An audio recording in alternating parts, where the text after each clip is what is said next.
Alright, hello everyone, it's Happy, and today we're going to be talking about the T95 E6. Now this tank has obviously been changed in the most recent update as well, and I feel like this tank actually has a role in the game now.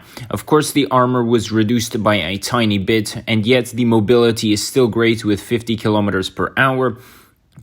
The engine power and power to weight ratio on this tank are great, making this tank have an insanely good mobility for a heavy tank. This tank can fly around the map. Of course, for a heavy tank, it's not going to be as fast as a medium, but still, this tank is very, very fast, and it's similar to that of the AMX 50B and other very, very, very fast heavy tanks at tier 10.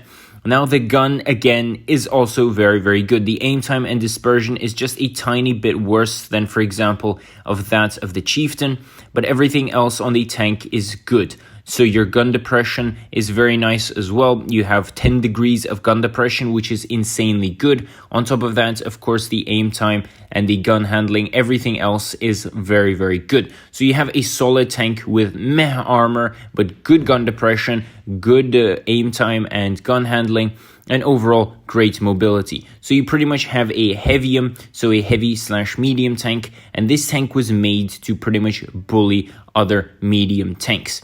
So if you drive around with the mediums, you will sometimes block a shell or two, and of course your DPM is also really, really good at over 3,100, making this tank a very, very solid tank in the hands of an okay player as well.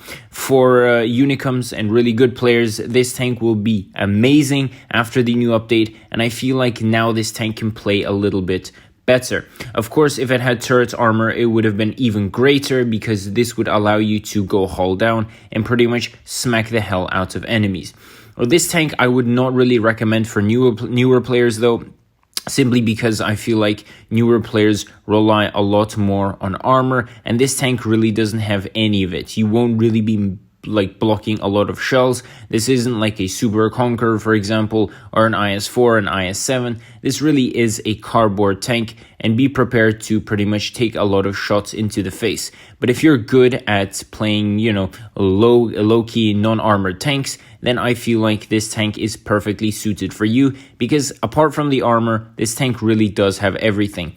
Well, apart from the looks, this tank is hideously ugly. I mean, I really don't like playing this tank simply because of how ugly it looks. So if they really changed the looks a bit, maybe a lot of players would actually like this tank. But apart from that, this tank really does have everything. Again, it's just ugly. I'm sorry, T95 E6. And of course, there is no armor. So tell me what you guys think about this in the comment section below. And with that, Happy is out, and I'll see you guys next time. Bye-bye.